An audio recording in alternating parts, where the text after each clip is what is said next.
Good morning, everyone, and welcome to the Living in Oneness Summit. Today is an exciting day. Today we launched the Living in Oneness Summit. I'm Steve Farrell, the Worldwide Coordinating Director for Humanities Team, and it is great to be with you today. This summit has been a long time in the making, and I'm so excited with all of my Humanities Team partners that it's here now. Special thanks to Dee Meyer, John Thomas, Angie Lyle, Garth Cottrell, Carrie Beach, Nanette Kennedy, Todd Kramer, and all of my colleagues here in the Humanities Team who have made this summit possible. As you know, our invitation is to really live in the fullness of the divine each day, and this is what this summit is about. We have over 30 speakers we'll be interviewing during the summit. There are at least 2 programs each day. The summit is every day through Sunday, May 18th. We're broadcasting live each day. We are focusing on 5 pillars during this summit: living in oneness in our own life, with our significant other, in our family life, in the workplace, and as a leader out in the world.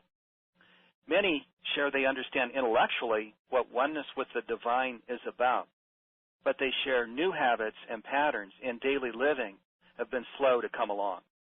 This is what this summit talks about: creating new habits and patterns for really living in oneness so we come fully alive as part of the divine. And let's go ahead and get started. I'd like to introduce our first guest. You are going to really enjoy her and the hour program. So you know, I'm going to introduce our guest, then play a short recording from Neale Donald Walsch, and then we're going to go right into the interview with our special guest. Jennifer McLean is our guest.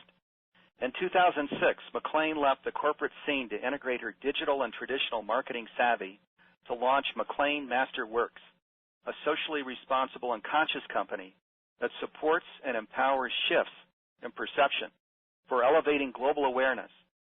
One of her brands, Healing with the Masters, is the world's largest online teleseminar series that attracts a global audience of 500,000 plus, with New York Times bestselling authors Dr. Wayne Dyer, Ram Dass, James Redfield, Neale Donald Walsch, and Marianne Williamson, among others. Now in its 13th season, this teleseminar series reaches an international subscriber base across 200 countries. Welcome to the program, Jennifer, and great to have you with us. It looks like Jennifer is maybe going to be a couple minutes late, so our team can call out to her. While we're waiting, Neale Donald Walsch, who's our founder, did record a segment that we want to play as we begin. So, Carrie, if you could go ahead and play that segment, please. Welcome to the Living in Oneness Summit, Neale. Thank you very much. It's lovely to be here. This is a very important event. I'm glad that all of us are here joining together in this marvelous opportunity. And great to have you with us. Neale, when you share 1 or 2 tools that you use or recommend for really living in oneness with God and life, what might those be? I hate to sound predictable, but meditation is obviously one. I use meditation, my own form of meditation. It doesn't have to be sitting down, with a candle flickering or in the darkness or whatever, oming. You could do that, that's fine, but that's not my particular form. Meditation can be accomplished in many forms. My particular form of meditation is deep study, or for that matter, writing. I do a lot of my writing in a so-called meditative state, but I try to, and by meditation, what I mean is getting away from the world at large, just standing outside of the normal day-to-day flow of events, and giving myself some time to be alone with myself in whatever way feels comfortable. Because when I'm alone with myself, I'm alone with my capital S self, that is, with my higher self. The second tool that I use is to go inside deeply as well, but in a kind of a different way, and ask myself, what is it that the universal wisdom, God, divinity, is seeking to share with me right here, right now, seeking to allow me to notice about life as I am walking through the moments of life. In other words, I have a thing that I call a 10-second tool. It's the WHO meditation. This is a 10-second tool that I use repeatedly in airports and buses and train stations, and wherever I happen to be among a lot of people in public especially, where I just stop and watch myself Maybe I'm just standing on a street corner, but I'll take 10 seconds out of my life, take a deep breath in, and just ask myself, who is this that's watching this now, and what does divinity, what does my oneness with God choose now to reveal to me about what's happening right in front of me right now? Steve, I can't tell you what a powerful device that's been for me in my life to help me realize and experience my oneness with all of life and with people especially. Perfect. Thank you. I remember you sharing a story about exactly that when you arrived on a flight from Paris and were waiting for your host, and you were sharing this is exactly what you did in the airport and came into the experience of oneness. So beautiful. Thank you, Neale. You're welcome. All right. Awesome. Well, that was Neale Donald Walsch, our founder. Jennifer McLean is trying to call in at the moment. We'll have her on shortly. She is just having trouble with her host pin, so I know our team is going to get right on it. Well, I want to share, this program with over 30 speakers that goes live today through May 18th. We've got 2 programs a day, 3 programs on some days, is so incredible. The thing that I love about it is that we've got this wisdom that each person's going to share for living in oneness in their own life. And I think, as we know, there is no one path to the mountaintop. And in fact, there are thousands, millions of paths to the mountaintop to live as one. And I think it's so important that we talk about those paths. So Hi, Steve. Jennifer. Hi, I was given the guest number, PIN number, not the host number. So I've been dialed in for a while trying to reach you guys. So sorry about that. Oh, sorry. Oh my gosh. Well, it's great to have you with us. We did it. So Jennifer, you didn't hear your generous introduction. I was sharing of your amazing Healing with the Masters program, and I actually did because I was part of your audience. So, but thank you so much. I really want to meet that person that you introduced. Thank you. Okay. Well, she's here, and Jennifer, what I was just sharing as you were coming on is that, as you know, and I know this is why you do your own summit, there are so many paths to the mountaintop, Yes. In fact, we are all one. We're not trying to change anything. We already are all one. But there are many spiritual tools for really coming into the fullness of living as one in the divine. And you interview so many incredible authors and speakers, and this is your 13th season. So I see you as you were a repository of wisdom, I think, when you started your program, and now spending this time with so many of these masters, there's so much you can share. So we've only got an hour, or actually a little less than an hour, but sure looking forward to jumping in with you. Thank you so much. I'm delighted to be part of this community, of this series. Oneness is kind of it. So you guys are really honing in on a very, very important aspect of what all of us are up to and what's possible. So thank you for having me. And part of oneness is being human, right? And part of humanness is also having these kind of moments where we're late, where something happens, it doesn't go quite right. That is a nudge from the universe to assist us in moving deeper and deeper into oneness. Compression is one of the biggest movers.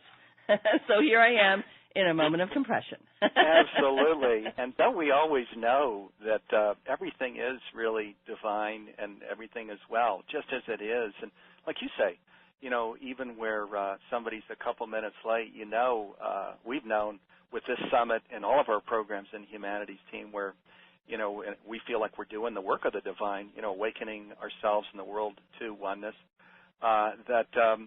boulders will be removed from our path. There's never, a boulder that's really too major. And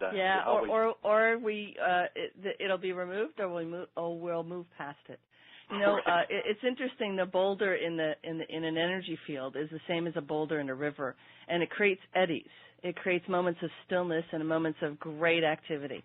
I used to do whitewater kayaking, and the boulder that was coming up was the place where you could surf, what they call surfing in sea kayaking, where you could actually hang out on that permanent wave and surf it and use it or you could go off into the eddy that was created and find some stillness. So at every moment of time, those opportunities are available to us to find the expansion, the excitement, the crazy wild ride, and then the moments of stillness and contraction and compression.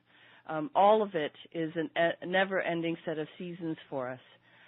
The opportunity, I think, in oneness is to fully awaken to which one you're in now, and to know that it's all good. It's just part of the wonderful journey of life.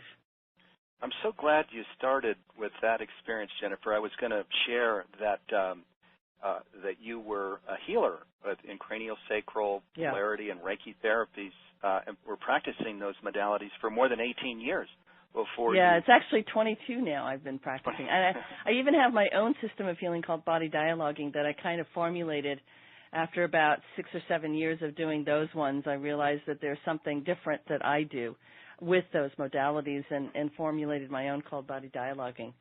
So yeah, I was a part-time healer and a full-time executive in corporate America, all happening at once. Never the twain shall meet until recently. Well, I'm glad they did meet, and I know you are of service to people all over the world. Jennifer, what can we?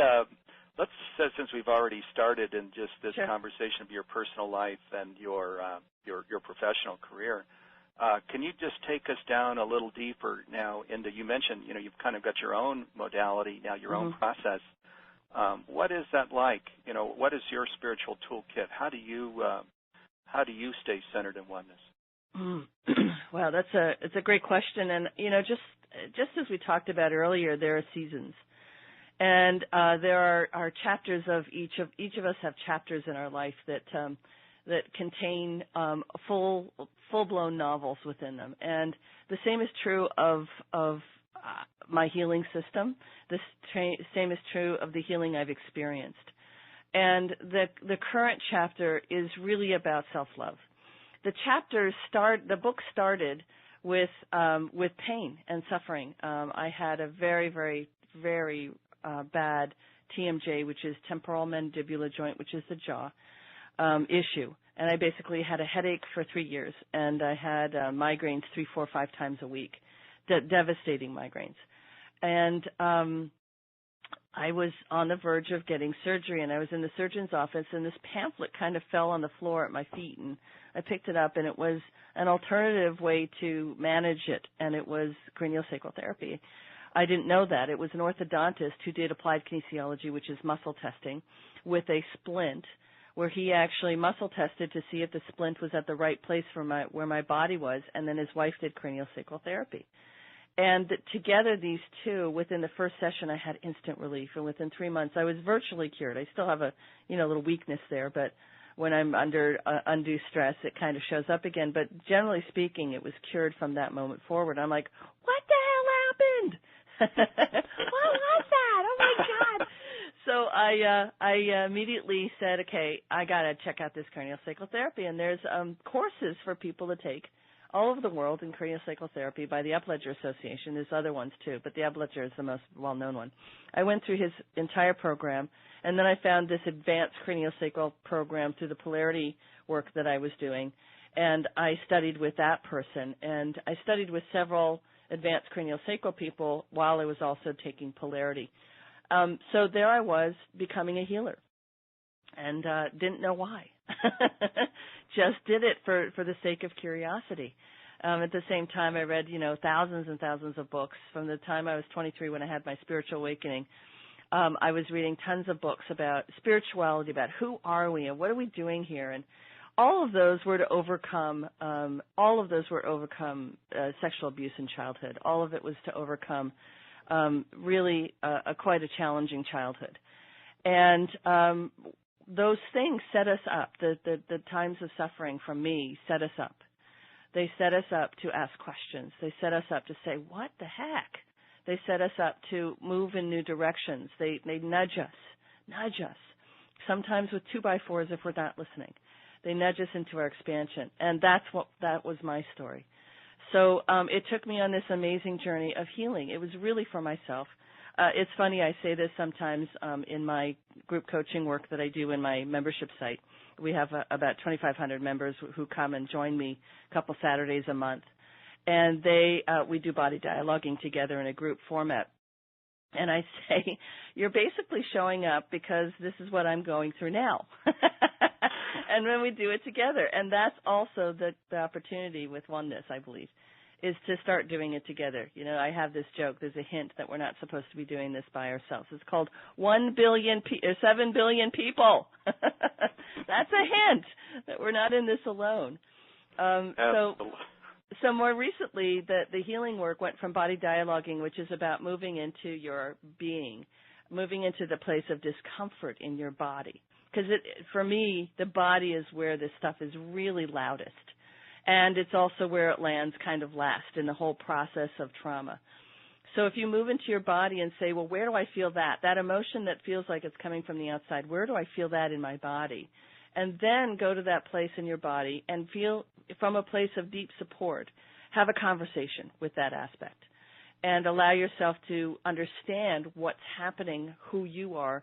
Your body is this amazing master that can have a conversation and share with you not only where this came from, but how to move through it and not get rid of it, but to play with it, to converse with it, to engage with it and move through it. And then it guides you to a deeper, more expanded place that is just remarkable.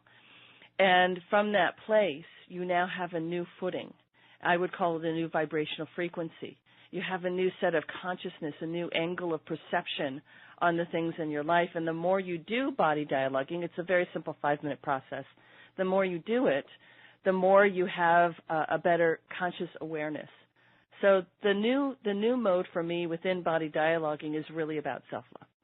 It really is about, I had this wild experience in Hawaii in December where I was on the beach and really defragging from a crazy year. I lost my sister this year, and it's been pretty devastating grief. And I just took some time off and was sitting on the beach, and I was kind of elevated in this inner imaginatory journey to this higher plane where I met all these masters, and this is not the kind of stuff I normally experience. So it was really a unique peak experience for me. And when I was there, I was expecting them to give me the information that was going to help to my mission, which is to expand consciousness on this planet. And what they said was surprising. They said the only thing that you have to do, the only thing is to love yourself. That's it. Because when we love ourselves, when we have compassion for those parts of ourselves, when we can overcome the shame, there's no one on this planet that doesn't have some kind of shame from some kind of trauma. When we can overcome that, we now have space to do things differently in our lives. We have space for others. Compassion that can flow not only for us, but for others. When we see it within ourselves, we now can see it within another and are no longer defensive, but have a capacity to love another. You know, love another as we love ourselves has been lost on this planet because we haven't known how to love ourselves. It's a really important and true statement, but it's only going to help us when we truly love ourselves. I mean, listen, Steve, if some people talk to us the way that we talk to us, we would freaking kill them. That's right. I mean, right? Isn't the key is self-love, and of course, this awakening to oneness is a whole redefinition of self too, isn't it? You bet. We're realizing, wow, we are talking to ourself always. Yes. But I want to. You have covered. We have a treasure trove here, Jennifer. So I want to go a little deeper into some of these things. Just deeply insightful, all of the things you've just shared. Thank you. You were talking about having this conversation, with our body. Just this, the oneness, the mastery of how our body will guide us. And I wanted to just call that out because Ken Wilber has this AQAL model, all quadrants, all levels, and it's got it's a pretty simple model. It says up in the upper left is the inner self, and on the lower left is the collective self, and then in the upper right is the outer self, and at the bottom right is the outer collective. And he says that what the real dysfunction that we see in today's world is caused by all of us focusing so much on the outer world. You know, we've got our digital devices and coffee and all of these things that stimulate us, overstimulate us, and the time that is being set aside for that inner conversation, that conversation with the divine within is just, it's precious little. And I think, when you were talking about that, just the process you've created where there's real mastery, where you're going down within your body to the part of yourself that needs healing, having conversation with it and healing it, that is very much of an inner process, isn't it? Absolutely. And here's what's interesting is that I reframed it for myself through the body dialogue process, through my life, through the seasons of my life, and, through everything that's happening, that the outer is constantly nudging us towards our inner, constantly. So, the fact that I had the wrong PIN number and was listening to you and you couldn't hear me and, created a little nudge, and, I need to apologize to Julie because I was a little short with her saying, give me the host number, right? So that is an external nudge. All of those things are the external nudge, all of it. The upper right and the lower left of the outer is a constant calling for us to move within. Constant. It's a constant nudge. So every single one of those moments where we are in the outer and expressing too much in the outer, our soul, people say it, the universe will support you in moving inward. And I say our soul is the universe. So our soul says, I got to get her attention. So I'm going to create this little car accident. I'm going to create, or this little moment where I can't get on the call, or I'm going to create an external moment to get our attention. Now, we think that something's happening to us, but it's actually happening for us. We think that we are somehow victims of what's happening externally, when in fact we are somehow, and this is going to sound strange, but the creator. And I don't mean that thoughts create reality. That's just way too pithy a statement anymore. It's way, way more extensive than that. There's this crazy algorithm of karma and decisions and soul intentions and soul decisions and the soul decisions of the other people that we're bumping into. There's this crazy algorithm that somehow works mechanically with the soul intention of waking us up. So all those external things that we focus on will, all of them, become nudges to go within. But the key is here, and you already stated it, is to go within. And what's different, though, is I think that the challenge with spirituality these days is that many people are saying it has to be a practice. And there's a lot of truth to that. That's 90% true.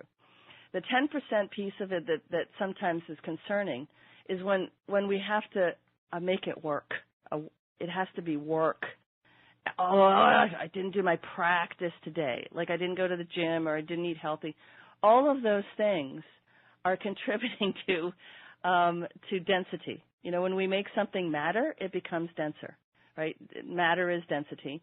When we make something matter, it becomes dense. The opportunity is to use our life as a waking and walking meditation so that whenever something happens in my life, like, I'm keep using the example of being late on the call here, but it was perfect because it caused my heart rate to raise. It caused some frustration in my system. It caused an old pattern, an old habitual way of behaving, of being short with someone, who's doing the best they can, which was Julie. So there I am. There it is. That's my moment. And now I can go in and love her. Love that part of me that survived by being that way. My survival mechanism from the childhood abuse was the best defense is a good offense. So I was offensive a lot. So now I get to go in this moment and love that offensive part of me. I just love her. And for anyone who's listening right now, loving that part of you that's in reaction is the next step in our evolution. Loving that part. All I have to say to that part of me right now is thank you. Thank you for that protection, that protocol, that mechanism of protection, so that I could survive to be here with you right now. And now I have the capacity and the space, and the universe, which is me, supplies me a constant supply of nudges to move within, right now, moving within to your being and loving those parts of you, just simply loving them. And I am loving right now that part of me. And you, Steve, have the opportunity to love the part of you that appears to be misbehaving. There's no misbehaving. There's no broke. There's nothing like that. There's only this moment and the opportunity that the universe, which is your soul, is providing to move within and love yourself. So instead of having to meditate 20 minutes of every day, which is not a bad practice at all, use the moments of your life as a walking meditation and use those moments to quickly, easily, swiftly, 10 seconds, 30 seconds, 5 minutes, move within and love those bits and pieces of you. And if you want to go deeper in a 5 or 10 minute, have a conversation with those aspects and say, well, where did you come from? You know, why are you here? And what, most importantly, the most important question in body dialogue is, what do you need? What do you need? And it will supply you with the God qualities that is you. I just need to be safe. You know, and then you ask, well, what would safety look like? What would it feel like if you were safe right now? And you can feel it triggers a response of the master level that says, oh, I know what safety, I can show you. Absolutely. Well, I want to call a few things out again. Boy, where there's so much just valuable content, really insightful wisdom that you just shared, Jennifer. One, I want to just, before we leave it, this aspect of within Conversations with God, you know, Neale Donald Walsch's books, it is said over and over again, if we don't go within, we go without. And in today's day and age where there's so much overstimulus and so much digital this and that, and it's just such an important thing as we build our practice to create that time to go within, because not to speak for you, Jennifer, but I suspect the level of mastery that you've come to where you're having conversations with yourself, you're hearing the answer, then you're healing the part of yourself, even the things that you do on your calls, that's all coming from that place of inner wisdom. That's God, one presence that you're in a relationship with, and all of the fruit of that going within is healing yourself and helping others to heal, you know, through your programs, et cetera, right? So if we don't go within, we go without, and I just want to call that out. The other beautiful thing that we've moved into is this aspect of really loving the part of ourself that's reacting, loving the part of ourself that is having whatever the issue might be today, you know, something acute, chronic kinds of things that you have talked about as you were sharing, things from childhood. You know, so important that we then, as we go within, that our part of our process is to really love ourselves fully, because there can't be healing without loving ourselves fully. Isn't that right, Jennifer? Absolutely. It's the key. It's all of it. It's all of it. Loving ourselves, you know, when we love ourselves enough, we go within more. Yeah. When we love ourselves enough, we hold a capacity for compassion for the bits and pieces of us that created habitual ways of reacting and being to a threat. And, you know, it's so interesting. I did a recent body dialogue where with my group on the membership site where we looked back on our childhood. And we said, well, when did that trauma end? How old were we when it was done? It was over. It was done. It ended. And, you know, for me it was 15, and then when I moved out at 17. It's over. I mean, from that moment on, it was over. Now, what happened to me created a pattern within my field that allowed that pattern to resurface. But it was my choice now. It was my journey now. It was my through it. So created interesting moments that were similar in energy. That allow us to move through it. And then when we go within, as you said, Steve, and we use those life moments to go within. Use the tragedies of our life, as you said, or the acute or the chronic moments of our life to move within and play. And, everyone has different ways. I have my body dialogue system. I have a very A-type personality, very energetic. So I did a ton of shamanic work in my 20s, like a ton of it. I went weekend after weekend. I went every single week to a drumming circle because I loved the journey aspect of that. The active meditation works for me. So find something that works. If it's, 5 minutes of body dialogue, there's the diamond alignment. You can Google that. That's a wonderful 6-minute practice. There's EFT, which is, to me, a system of activating the meridians so that you are present. All of it, going within, is about being in the present moment. So whatever you choose, find something that works. If meditation doesn't work for you, find something else. Meditation is not something that I do it. It's just it's not necessarily easy for me. The more journeying and active things within the stillness is something that works as well. So there's no one answer. Whatever works for you, and you're going to be hearing tons of wonderful insights on this summit. If there's one that's going, oh my God, that's really ringing a bell for me. Use that one. That's the one for you until it's not. So the next part of this, Steve, is that what I've discovered over so many years of doing my own spiritual practice and now witnessing hundreds of thousands do it, is that the current set of ahas and the current set of this is what works for me can be the chains that bind you so you can't move to the next level. So if you're plateauing with any system or healing system that you're using, it's time to try something different or add to what you're doing. Everything has a season, and that's the same for healing modalities and spiritual practices. Everything has a season. Sorry, I kind of got on a pedestal there with that one. Yeah, no. My soapbox is now being removed. Jennifer, the divine is speaking through you, as you know. So that's you're just channeling. So it's beautiful, and thank you.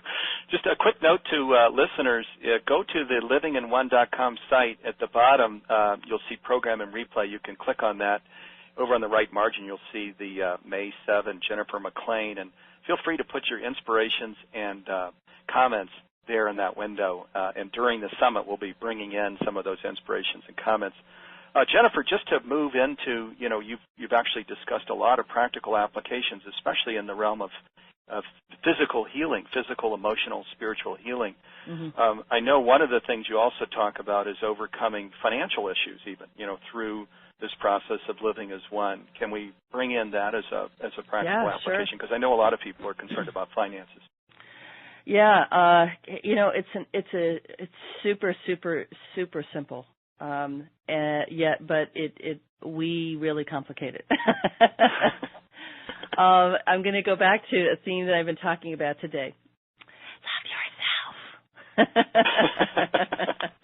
It is. I have a system and a process for that I can walk your audience through for the financial piece. But again, the theme really truly is for everything you want and desire is to love yourself. And what's interesting though is that if you right now are saying I'm in financial trouble, okay, I gotta love myself. I gotta love myself because that's how I'm gonna get some money. I'm gonna love myself.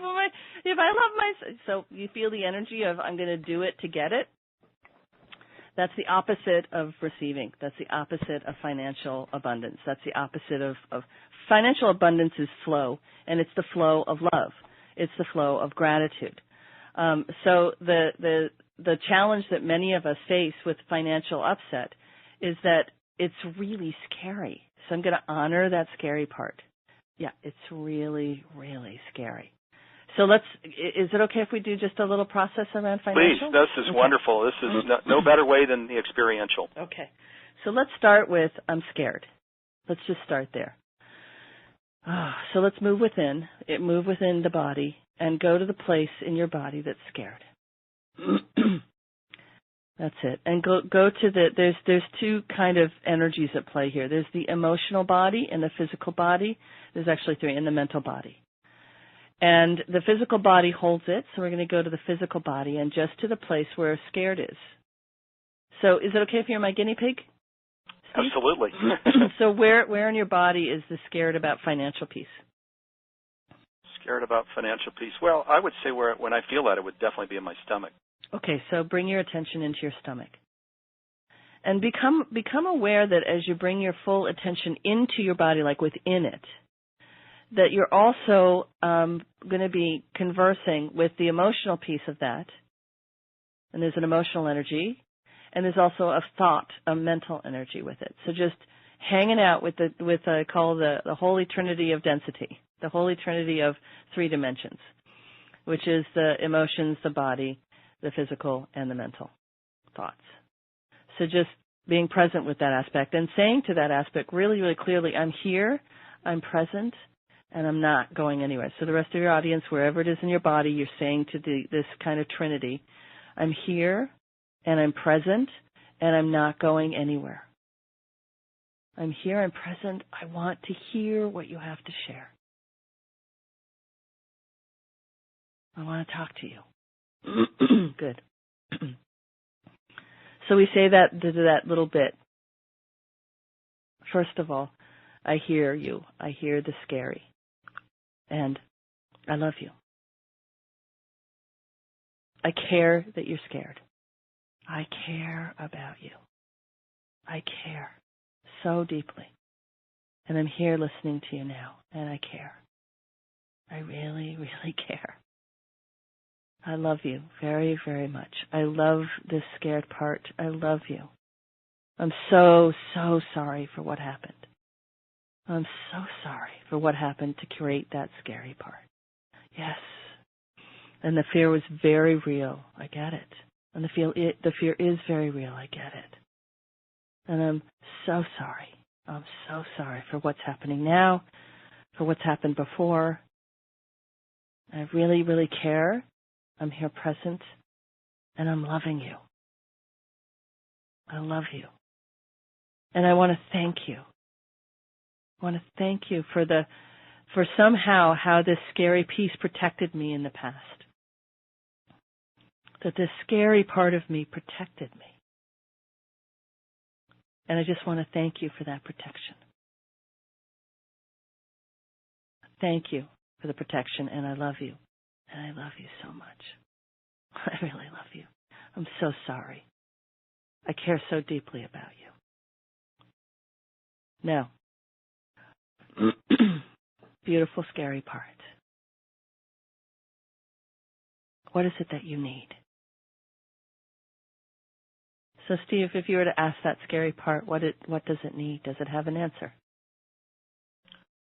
It would say, well, first of all, it would say it needs to be understood. So the things that you have just gone through, is it wants to be understood. It wants to be honored. Yes. It doesn't want to be tramped down. Doesn't want to be put in a closet. Right. It wants to be in conversation. It wants to be loved. So, you've just addressed these initial things that all surface, and by the way, not just for finances, but for anything that I might experience as a fear. Yes, that's right. That's right. So thank you for being scared. And I hear you, and I honor you, and I love you, and I care about you. We say that to this part. I really hear you. And I am willing to continually hear this conversation. I am willing to feel it all. I'm willing to. I'm not, this is new. This is new, so I might make some mistakes here and there, but I'm willing to feel this. And I'm willing, whenever you need it, to have this conversation. And I want you to know that I am here. I love you. I care so deeply about you. I honor you. And I thank you for your service to me. And I'm so sorry for what happened that created this deep fear. I love you. Yeah. So let's ask this aspect. How does it feel now? Oh, it feels good. Yeah, it really feels good. It feels loved. It feels supported. Right. It doesn't feel shut off. Right. Yeah, it feels really good. And then, of course, it brings the whole stream of well-being comes in now. That's right. Instead of feeling closed, it feels like it's opening up to all of the goodness of that voice that's there. Flow. What you're feeling now is flow. Okay, so let's take it to the next step from the financial perspective. Okay, so from here, we're going to kind of go deeper. And there's a place within our being, within what I call the sacred chamber, which is a different dimension of being. It's found physically below and behind the heart, the entrances. And then when we go into there, there's a chamber within there. So let's just start by, we're going to take an elevator into the deeper aspect, into this new dimension of love. So right in the middle of your brain, for those who know anatomy, around the pineal gland, if you don't know anatomy, it's okay, it's right in the middle of your brain, is an elevator. And we're going to get on that elevator, and there's a button inside that says to sacred chamber. We're going to push the button, the elevator doors are going to close, and we can feel ourselves gently but very lovingly, sweetly, with tremendous adoration and cherishing, being conveyed down, down, down, down, down, down, down, deep, deep, deep, deep, into the center of our soul. And we can feel it, the elevator stop, the doors open. It says, ding, sacred chamber. And we step out inside into this beautiful place of being, this place of deep, deep love and stillness, this place of flow, of possibility, of safety. And as you feel yourself move within it, you can feel this beautiful, sweet, gentle embrace of love. And we're going to go a little deeper in this place. We're going to go to the place, we're going to ask the Master that is us, which is present, ever present here, to guide us to a place, the place of manifestation, the place of divine manifestation, of creation. The creation formula is found here. So we're going to go to this place. Some people describe it as a place where the stars are. Sometimes the stars are so bright it's white. What does it look like to you, Steve? Yeah, well, I immediately went to that sky metaphor, a dark sky, night sky, and just all of the stars lit up against a black sky. So I'm out, in a rural area where there's not a lot of light from the city or suburbs. Beautiful. That's it. So from this place now, we're going to tap into that love energy that we were just feeling, that is personified here, that is expanded in this place. And we're going to move to a place in the future where what we desire, what we want, we've accomplished. From standing on this ground in the place of manifestation, surrounded by love, we're going to project that energy into a future time when we have got it all. We've got it. We did it. We did it. We've got what we want. It's all ours. We've done it. We've accomplished it. Here we are. And now we're going to tap into that future being and discover how much do we love ourselves in that future place. What is the hierarchy? What is the megahertz of love that we are experiencing there? Or what are you feeling? What emotions are you feeling? And it might be a bit of both. What emotions are you feeling when you've completely done it? You're there. You've arrived. You did it. Who are you? What are you? Steve, what are you? Who are you as this future person? I am just happy. I'm joy itself. Joy itself. There you go. Joy itself. Now just allow yourself to feel that description. Feel it fully. What does it feel like in your body as joy itself, Steve? What does it feel like? What is the sensation? What is the experience in your body? It's the opposite of that feeling where in the stomach there's kind of a pit. Yeah. It's the feeling of just lightness. of high vibration, of happiness, feeling a little lightheaded even. Great. And so as you're there, that lightheaded, joyful feeling, good. What does it feel like in your emotions? What are your emotions doing? Freedom. Liberty. Just everything is doing what it wants. There's nothing being held back. There's no restraint. No restraints. And what are the thoughts that are there?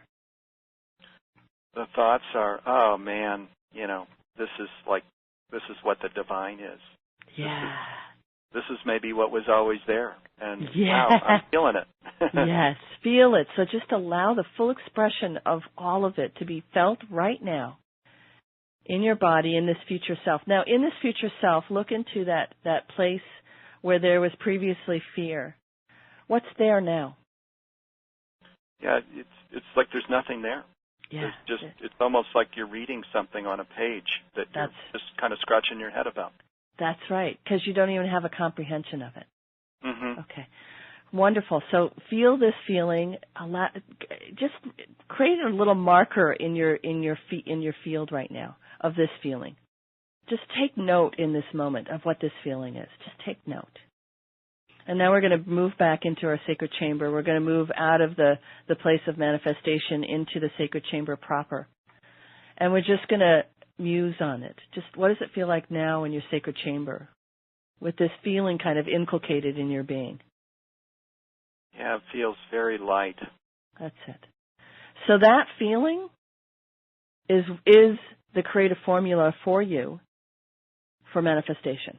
That feeling, that emotion, that thought, that sense of joy, that is your algorithm of energy for manifestation, for creation. And everyone else has something slightly different. And your description, whatever you felt, that's it. And this whole notion of the law of attraction, I'm not a big fan of it anymore. It was a wonderful concept mentally that got us to here. But to me, what it is now is it's a complete vibration. And can you feel, Steve, that when you vibrate at this level, that love is so present that nothing but love can now show up? Does that feel true?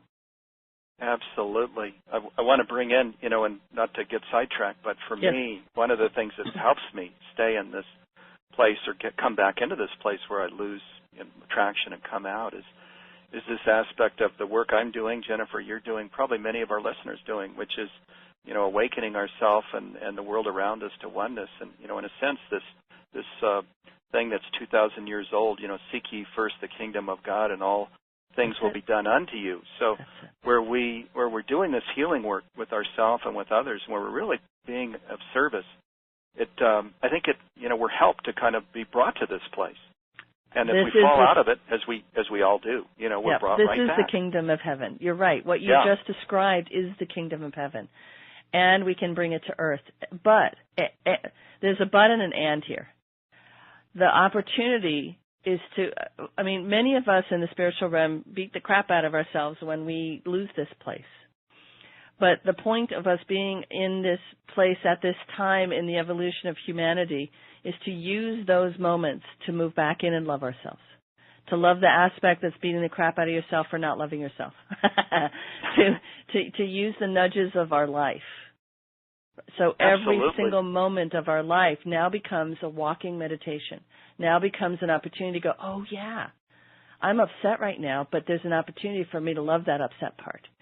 There's an opportunity to then use that love upset part to remind myself of the love and the kingdom of heaven that is here right now, that I am. I felt it. All of us on this call just felt it.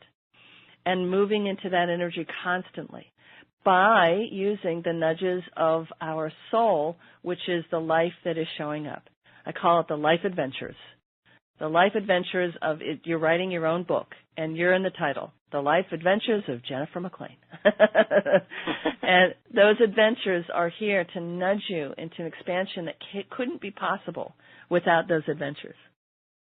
And those Jennifer, adventures include suffering. going. I Sorry, want to I just think this has been so valuable. I had actually intended to cover a lot of ground, but wow, as soon as we came into this discussion, it was like, oh my God, this is so valuable. When we talk about really coming fully alive as part of the divine, and as we look at, well, what are the anchors then, that are kind of holding people back, from really coming fully alive as part of the divine? I think this process that we're talking about is such an incredibly valuable process. And this thing you're focusing on now, loving yourself and the companion issue that I think is there for so many people, that at least that they say to themselves, sometimes to others, is, do I deserve this? Mm-hmm. Yeah, and what do you say to people who say, well, but my life, Jennifer, you don't know my life. This happened to me as a kid, and this has happened in the professional world, and I'm not sure I deserve this, and I'm not sure I do love myself fully, and I'm not sure I'll ever get there. What do you say to them? Yeah, I've been where you are, so I know from where you come.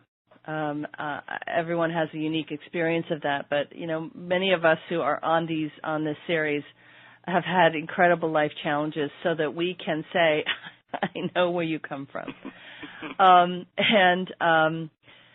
I get it. So the first thing I would say to you is, I'm just so sorry.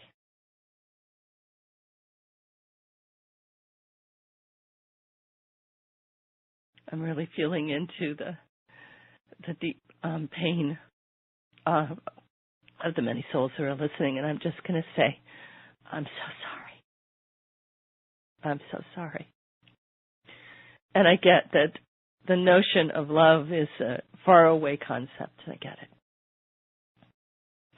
And I'm going to love the part of you that thinks you can't love. Right now. I'm just loving you. And I'm loving the part of you that thinks that you can't love. And I have to tell you, right now, there's a juxtapositioning happening in my being, because I can hear the heavens giggling at the concept that you don't think you're love. They're giggling because it's just beyond their scope of understanding that any one of us on this planet could think that we're anything but the highest levels of love and heaven and angels, that we are beings of light. We're made from starlight. We are beings of light. And I'm here to tell you right now, I'm going to put a stake in the ground right now to tell you with absolute with humility and definitiveness that you are an outrageous, powerful, remarkable being of love and light. And that nothing that was meant for you can ever be lost. Ever. You are not lost. Your soul is not lost. But it feels like that sometimes. And the word deserve doesn't even come into the equation. It's not even part of the conversation. There is just love. And the opportunity now is to tap into that. So if you don't think that you're lovable, then at least just tap into the energy of love that is present here for you. If you don't think you're loved, then go into your sacred chamber and play with the divine love that you are, because you know that there's a higher aspect of you that is love. So play with that. And baby steps. Step by step. Use the moments of your life as a point of access. Use the moments of upset, use the moments of joy as a point of access. Celebrate the joy and use the moments of suffering and pain to move within. And love those parts of you that are reacting. Love those parts of you that protected you through that reaction. And allow the supposed anti-love, which is the reactionary part of you, which is the habitual part that survived trauma, to be the point of access, to discover the grand, remarkable, powerful love that you are, the incredible light that you are.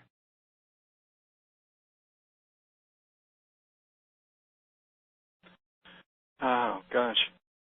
Amen. Jennifer, I just want to say you have been the perfect first guest. wisdom and insight, and I just want to say love. Just the love that you've shared is so just off the charts. And because so many people say, well, living in oneness, it's a luxury. How can I ever get from here to there? And that's what we're addressing here at this hour. How do I get from here to there? Yeah.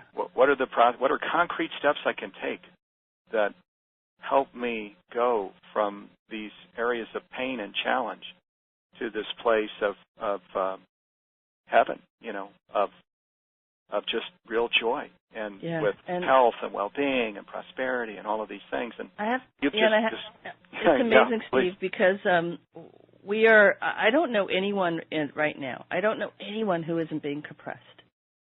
So the other piece of this puzzle is what we talked about earlier in the call, which is that we're not in this. None of us are alone in this.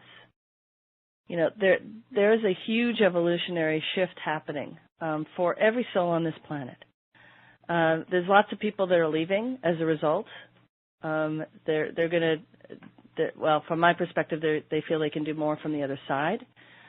But every single person is being compressed, and that compression is, Hope Fitzgerald calls it the peduncle, which is the kind of the narrow part of a bottle. If you were to look at the sand, what's that? The sand timer, where you spin it up, hourglass. Right. We're in the middle of the hourglass right now, and there's tremendous pressure and compression there. And it's not a test. We're not being tested. It's not a lesson. It is simply an evolutionary expansion. And just imagine, what would an evolutionary expansion feel like? Look at your life.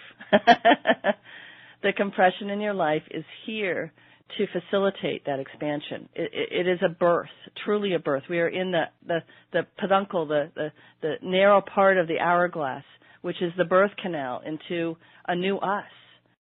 And I'm telling you right now, and I'm in the middle of it with you. I mean, I'm experiencing exactly the same thing. My sister passed away last June. My father passed away last week, 2 weeks ago, and business has been challenging this year, and all of it is here to progress me, to nudge me to go even deeper, which I have. And when we make that choice and say, yes, my life is here for me. And here's another piece. I've talked about this with you before, Steve, which is there's that old saying that, God doesn't give you more than you can handle. That's not it. It's actually God gives you exactly what you can handle, exactly what you're ready for. So if you're going through something, it's because you're ready. It's because you have the wherewithal and the resources right now to go through what you're going through. So it's here because you're ready. It's here because you have the strength and the power, the stamina, the information, the joy, the possibility, the flow to use this and move through. Use the compression in your life to move through. Okay, and let me come in here only because we do have a hard stop in less than 2 minutes. So, Jennifer, what web address can people go to learn more about you and the services you offer? Thank you. Well, of course, there's Healing with the Masters, which is our series, which is currently on right now. And you can go to healingwiththemasters.com. You also might be interested in my body dialogue system of healing. We also have 10 other contributor speakings at our membership site, which is masterworkshealing.com. And I'm going to give your users the half-off link. So it's masterworkshealing.com/special. That'll give them 50% off the membership site. So those are 2 ways to find me and play with me. Awesome. Well, I know they'll want to find you and play with you. And Jennifer, I just want to say again, oh my gosh, from the bottom of my heart, thank you so much. You were fabulous, and the divine. I can see why I was led to you as our launch, kickoff speaker for the Living in Oneness Summit. Just so incredibly valuable. I want to also thank my colleagues who are running this call: Carrie Beach, Nanette Kennedy, Dee Meyer, and all of the humanities team colleagues who are helping with the summit. And then last, certainly not least, I want to thank, in fact, most of all, thank you listeners who were prioritizing time for this Living in Oneness Summit and to just be part of this transformation process for ourselves, but also for the collective around us. I want to share here as we're closing, in 30 minutes we're going to be launching the second program with Barbara Marks Hubbard and her sister Patricia Ellsberg. Isn't it funny that Jennifer was talking about this evolutionary expansion, this birth canal that all of us are in? Well, guess what Barbara and Patricia are going to talk about?